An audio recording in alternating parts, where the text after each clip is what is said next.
I often reference the idea that narcissists are bottomless pits of need, or that they are like pitchers with a hole in the bottom, or that no matter how much you give them, it's never enough.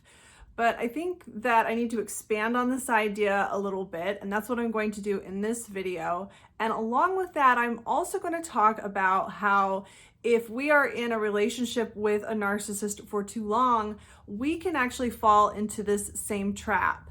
I think it's really important for us to recognize this if it's happening to us so that we can escape the same trap that the narcissist is permanently stuck in. Welcome to Looking Behind the Mirror, where we explore narcissism and take our lives back as we make sense out of nonsense. As a quick disclaimer, everything I say is based on my opinions and my personal experiences. I'm not a professional, and if you're really struggling, I encourage you to seek professional help.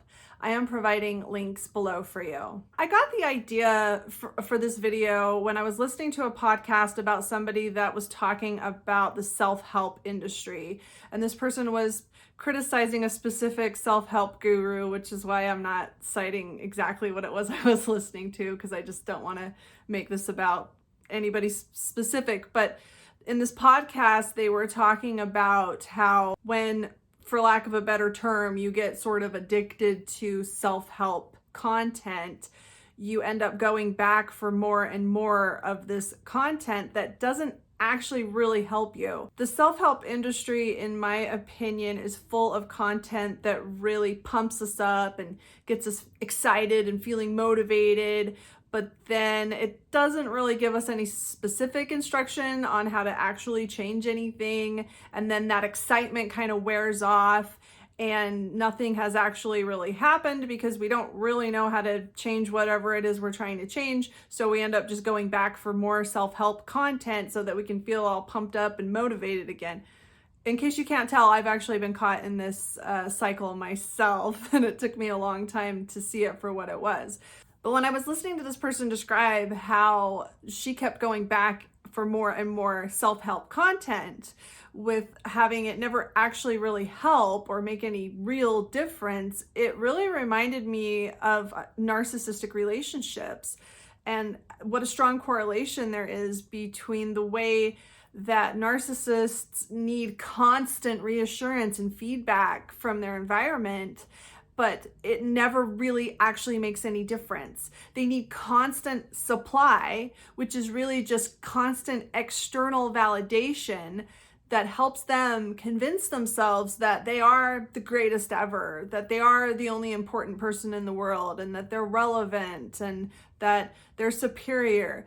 But it never lasts. They're able to convince themselves second to second or minute to minute that they are this great, infallible, awesome, whatever it is they want to believe about themselves. But then it fades as quickly as it's there, and they always have to go back for more. They always need more reassurance. And then I thought about how when we're in a relationship with a narcissist, we actually get caught in this same type of situation, although it's a little different from our perspective because we don't have a pathological disorder that we know of. When we are in a relationship with a narcissist, after some time passes, we stop getting the love bombing that we may have gotten in the beginning of the relationship. The narcissist stops doing a lot of the things that hooked us. They stop doing a lot of the things that made us feel good about the relationship. And it's very common for a narcissistic relationship to become one in which we are just getting breadcrumbs. We are just getting very small, intermittent little signs of affection. We're getting our needs met very infrequently and just the bare minimum that can keep us holding on.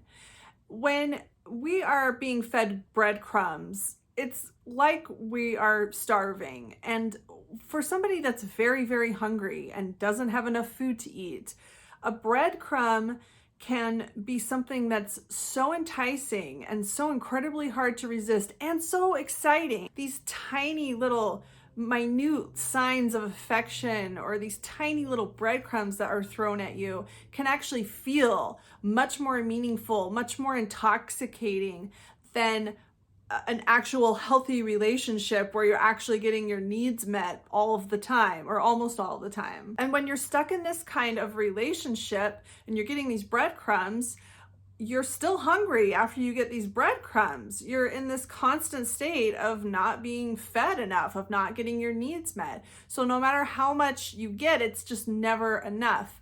And even if you're in a relationship with a narcissist that happens to throw big breadcrumbs at you all of the time, it's still not really meeting your needs, because the narcissist doesn't really have the intentions or the feelings behind the actions that you imagine they do. Narcissists are unable to find any meaningful, fulfilling, lasting food out in their relationships because they are unable to trust people. They cannot see people for who they are. They don't have time to sit and allow themselves to be loved and cared for by somebody, because they are in this constant, almost panic mode, this constant survival mode of trying to outrun what they really think about themselves. They don't trust other people. They don't trust other people enough to show them who they perceive themselves to actually be. They don't have time to have a real relationship. They can't risk trusting another person enough to even do that. For a narcissist, life is just this constant battle to run away from who they think they really are, to run away from exposure, or run away from being confronted with things that force them to see who they really are. They're too afraid to look at and address the real problem in their life. They spend their entire lives denying how they really feel about themselves or how they really see themselves. They spend their entire lives trying to cover it up instead of actually addressing the problem in a healthy way. They are constantly looking for constant distractions. In order to deal with their lives, they live in a fantasy world in which they survive on delusion and fantasy. And that's why no matter how much you give them, it's never, ever enough, because it never really means anything real. Everything is superficial and fake and temporary. And this feeling that they have never, ever really goes away because they've never, ever really addressed the problem. They've only temporarily masked it. And as soon as they've done that, they need to go out and do it again. It's very similar to an addiction. Narcissists live in this feeling of constantly running away from something that they never feel like they have time to look back at, or they don't have the nerve to look back at it. But if they could turn around and look, there would be nothing there. You can never give someone enough validation or love or reassurance to solve a problem that they are imagining that they have. That's part of a pathology. You can't solve a problem that doesn't exist. And that's why they need this constant reassurance and supply from you, and why it's never enough, and why it's so common for them to become extremely frustrated with the very people that are trying to meet their needs, because you really just can't. Now, to bring this back to you, if you're in a relationship with a narcissist, I really think that when a narcissist expresses, quote, good things, when they say they love you or they give you acts of kindness or whatever, I think part of us knows that it doesn't really mean what it's supposed to mean, or at the very least, we might be a little bit confused.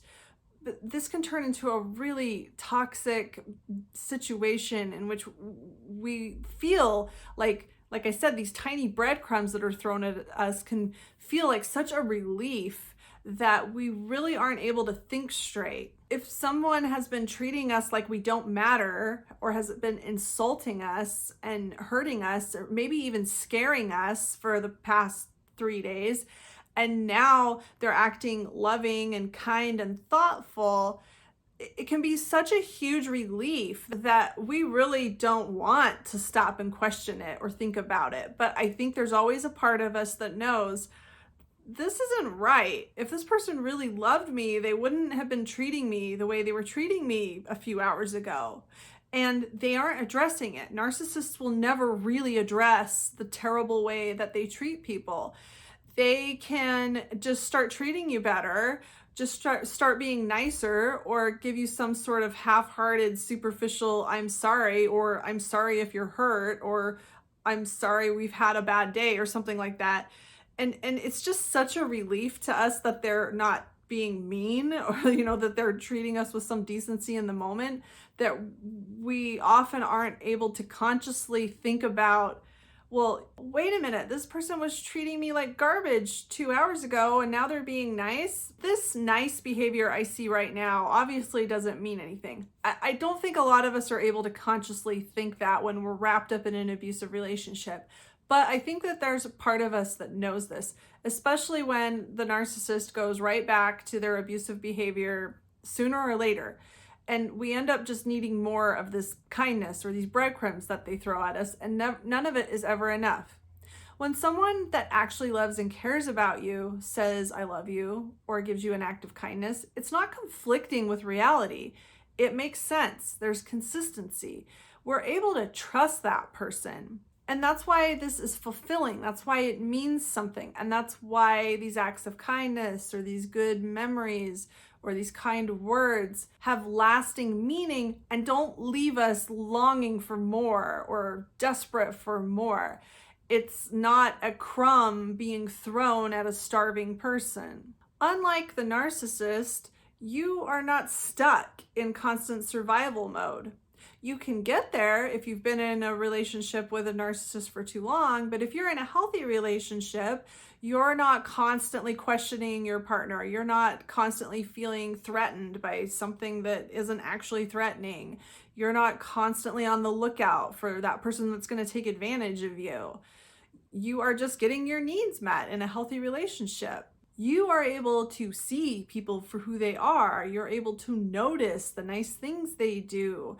You're able to feel feelings for those people and trust in your healthy relationships. Narcissists don't have any of that. And when we spend too long in a relationship with them, that can rub off on us because that's the reality that we're in. It's like a mirror. It's like a mirror of a relationship where we start to feel and experience similar things to how the narcissist permanently operates. We start looking out for that next threat. We start worrying about what this person actually thinks about us. And we start feeling a little suspicious when they are saying nice things or when they're lying to us. We get this feeling like how narcissists think you're lying to them when you're not. Narcissistic relationships can destroy those parts of you that are able to see and notice things about other people and trust other people and feel the good feelings that come from healthy relationships. Narcissists can really hijack your ability to have healthy relationships by the way that they operate in relationships. They can over time condition you not to trust them the same way that they don't trust you. They can condition you over time to seek constant validation and reassurance from them the same way that they seek constant validation and reassurance from anyone that'll give it to them.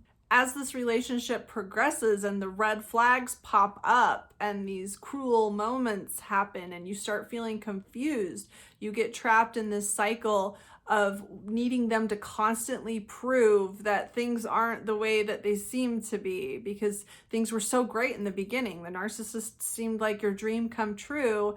And now there's these moments where they don't even seem to like you anymore, or where they are caught in a lie, or you start wondering what's going on. And you really start craving these moments where you can pretend that everything's fine again, or you can pretend that these red flags don't really mean anything, or that these moments of cruelty are really just aberrations of character.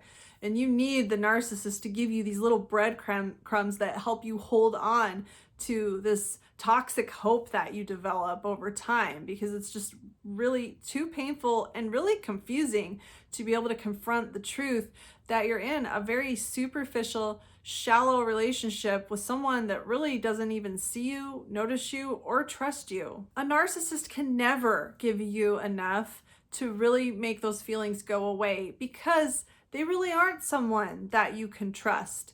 And they really aren't someone that even understands what love is when they tell you that they love you. And even when we end these relationships with narcissists, we can get caught in this trauma bond that keeps us longing for those breadcrumbs. It can be a very long process to understand what a meaningful, fulfilling relationship really feels like. It's like somebody that's just eaten chocolate cake their whole life and that's all they've ever had to eat, not understanding the benefits of an actual meal with vegetables and good healthy food, because all they've ever known is the thrill of chocolate cake.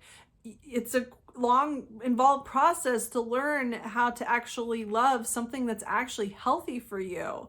And to learn that this high, that these moments of thrill that we feel when the narcissist throws breadcrumbs at us is really just toxic, empty, shallow, meaningless stuff that we don't need in our lives, that is actually harming us, that's actually what's perpetuating this emptiness, this endless longing for something that actually means something. This desperation that is just temporarily calmed by these breadcrumbs that don't really mean anything.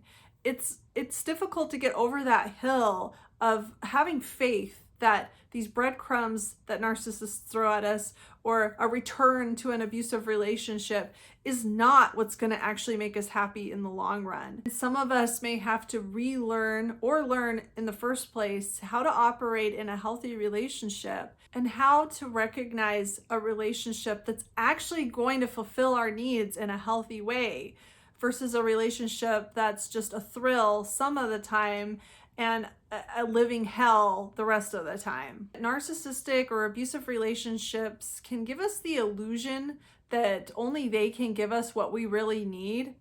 They can form huge distractions for us where we long for what we had or what we think we had in these relationships so strongly, so intensely, that it's really difficult for us to understand or even be able to envision what a healthy relationship looks like. And this really makes narcissistic and abusive relationships something that we really should never return to, something that we need to recover from, something that we need to learn to live without so that we can free ourselves up and learn how to be in a healthy relationship to actually get our needs met, where we're not spending all of our time longing and desperately hoping for that next hit that our partner's going to give us whenever they feel like it. Life doesn't have to be like that. And if you're stuck in this situation right now where you're feeling this desperate longing and you're getting these breadcrumbs thrown at you, or maybe you've ended the relationship, but part of you is still desperately longing for the things that the narcissist gave you, or those feelings of euphoria that you used to have. If you're stuck in that kind of situation, I just want you to know that a healthy relationship is possible for you. That if you have faith and you hold on and you get through this process and you get through this withdrawal, that there is a light at the end of the tunnel and you're not broken. You can learn to function in a healthy relationship and to find true happiness and to truly get your needs met in a healthy, meaningful, lasting way. You don't need to spend the rest of your life chasing after breadcrumbs. You deserve so much more. I hope this helps. If you like this video, give it a thumbs up and comment below any ideas you have for me for future videos. And don't forget to subscribe to my channel if you like this video and would like to see more like it in the future. Until next time, thanks. Bye.